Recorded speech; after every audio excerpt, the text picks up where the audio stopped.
စင်ဟာအသက်ကိုအဝါကိုရှူရင်နောက်ကိုအတင်းဆုပ်လိုက်ပြီးမြည်သူ့နောက်ကျိုးကနေရန်နဲ့ကတ်သွားခဲ့ပြီ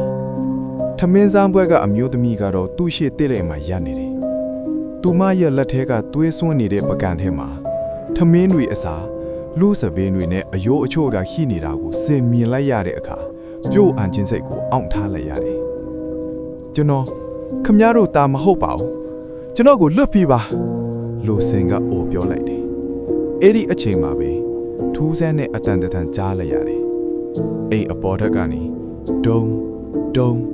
ဒုံဆိုပြီးတစုံတရုတ်ကပြေးဆင်းလာတဲ့အတန်မျိုးလေကားထိတ်မှာအရေးမဲကြီးတစ်ခုပေါ်လာတယ်အဲ့ဒီအရေးကတဖြည်းဖြည်းနီးကပ်လာတဲ့အခါမှာတော့စင်ရဲ့မျက်လုံးတွေပြူးကျသွားခဲ့တယ်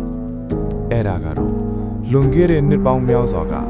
ဒီအိမ်ကြီးရဲ့အိမ်တောင်ဦးစီးအဖေဖြစ်သူရဲ့ဝိညာဉ်ပဲသူ့ရဲ့လက်ထဲမှာပုတ်စင်တလက်ကိုကင်ထားပြီးမျက်နှာတစ်ခုလုံးကဒေါသတွေနဲ့ပြည့်နေတယ်မင်းကငါ့မိသားစုကိုလာဖျက်ဆီးတာလားလို့ဟင်းဟောင်လိုက်တဲ့အတန်က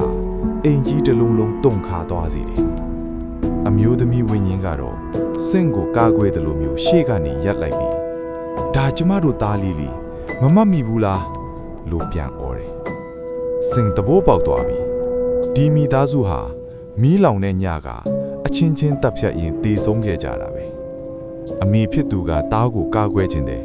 အဖေဖြစ်သူကတော့ယူသွတ်ပြီးအားလုံးကိုတပ်ဖစ်ထဲတာအခုသူတို့ကစင့်တို့သူတို့ရဲ့တေဆုံးသွားတဲ့တားနေရာမှာအစားထိုးကိုစူးစမ်းနေကြတာပါစင့်ရဲ့ခြေထောက်ကိုကင်ထားတဲ့မျက်လုံးမပါတဲ့ကလေးငယ်ကကိုအဖေလာနေပြီအပေါ်တက်ကိုပြေးအပေါ်ထက်မှာလမ်းရှိတယ်လူတိုးတိုးလေးကတ်ဖြောလာတဲ့အခါစင့်တယောက်အသက်လူပြီး